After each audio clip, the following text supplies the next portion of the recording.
Good morning guys, this is Emily Chukson Vlog. Welcome to my vlog. Mga guys, bakit kaya mga tao walang kakontentuhan sa buhay? Kahit nagbigay ka pa, masama ka pa rin. Wala silang maihangad sa ibang tao, hindi gusto nila bigyan lang. Bakit ganun sila? Bakit hindi sila sariling sikap ba para hindi sila umasa sa iba? Kahit ako, single mom, pero nararaos ko ang buhay. Sila kompleto, may asawa, may mga anak. Pero hindi pa rin sila sa buhay. Mahirap pa. Alam mo yung tao, mga tamad lang yung mga ganyan.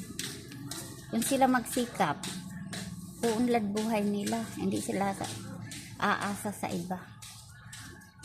Ako single mom, gusto pa nila sila ang bigyan. Oh, kahit binigyan mo nga, masama ka pa, makakarinig ka pang di maganda. O diba? Bakit kaya sila ganyan? Ika naman na ma-rescue sa kanila.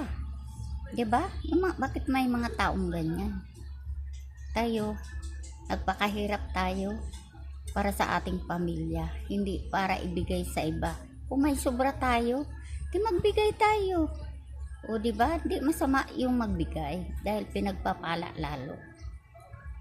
Pero pag ikaw naman parati asahan na maghintay sa'yo na bigyan sila, na kulang pa nga sa pamilya mo, ipamimigay mo ba? Diba, unahin mo muna yung pamilya mo bago iba. O diba? Kasi ako sa totoo lang, inuuna ko muna yung pamilya ko bago ko ibigay sa iba. Dahil wala naman nagbibigay sa akin. Solo naman ako sa buhay. O diba? Pero talaga ang tao, kahit bigyan mo na, masama ka pa rin. Ganun talaga yun. Kaya kahit anong mangyari, pamilya pa rin ang pag-asa mo sa buhay mo. Walang ibang maanong pamilya ko pa rin. Yan mga tao, wala yung kakontentuhan sa buhay. Di ba? Ako, dami ko naranasan sa buhay para umulad sa buhay na hindi ko maghirap hanggang ako ay nabubuhay, hanggang sa tumanda ko. Kaya sana mga guys, yung mga taong mga ganyan, di natin talagang ganun na ang kanilang buhay, na hindi sila kontento. Kaya guys, ko lang ang salubin ko dahil masakit ko minsan na hindi mailabas.